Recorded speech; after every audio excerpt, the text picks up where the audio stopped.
Hello အားလုံးပဲမင်္ဂလာပါရှင်ဒီနေ့ဆိုင်မှာရရှိတဲ့ဟင်းရလေးတွေပါဒါလေးကတော့ပဲပီဇက်ပြီးလို့ရှိရင်တော့ပဲသေးပေါ့နော်ဒါညအောင်ငခံဟင်းလေးပါရှင်ဒါကတော့ငချင်းဥလေးကိုကြော်ထားတာပါအချိုကြော်လေးပါဒါတော့နှစ်မက်ချက်တက်လေးပါရှင်ဒီဘက်ကတော့ငချင်းတက်လေးပါရုပ်ပြီးပုံပုံလေးနဲ့တောက်ထားပါတော့ဒီနေ့ကတစ်မျိုးလေးပေါ့နော်ဒါဘက်ကသစုံလိမ့်လေးပါရှင်ဒါလေးကတော့ဝက်ဆက်ကြော်လေးပါ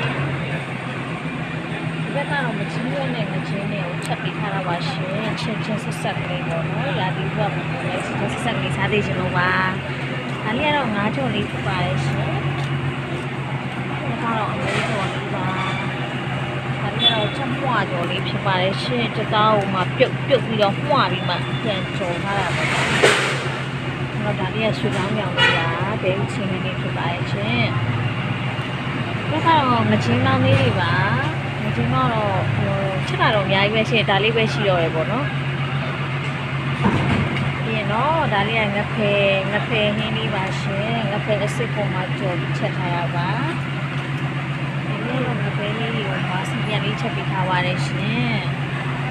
ဒါတော့သားဟင်းလေးပါရှင်တဝက်တစ်ပြက်ရိုက်ပြထားတာဆိုတော့ဒီဟင်းတွေကတော့ပြည့်ခေါင်းတော့မရှိတော့ပါဘူးရှင်ရောင်းထားတာနဲ့ပါနဲ့ဆိုတော့နည်းနည်းလေးတော့ရော့နေပေါ့နော်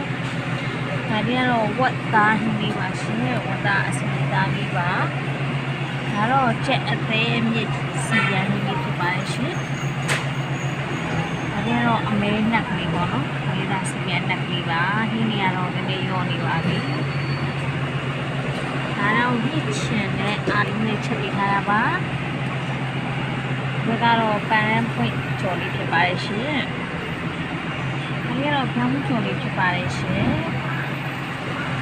ဒီတော့ဒီကမှာတဲဘီမောက်ပဲပြရှိမယ်။တဲဘီမောက်ပဲပြကြော်လေးရဲ့ပြီးရင်တော့ဒါလေးကတော့ပဲပြုတ်ဝေယာဒီဖြစ်တဲ့အတွက်ပဲပြုတ်ကလေးမှာရေလုံးစီနဲ့ကြော်ပြီးတဲ့ညမှာချစ်တော်နေပြီလေပေါ့နော်။ပြန်တုတ်ထားတာပါရှင်။အေးခံပြီးတော့ချမောင်ရောလေးဖြစ်ပါလေရှင်လူရသည်နဲ့လိုက်ခတ်တဲ့အစားအစာလေးပါဒါလေး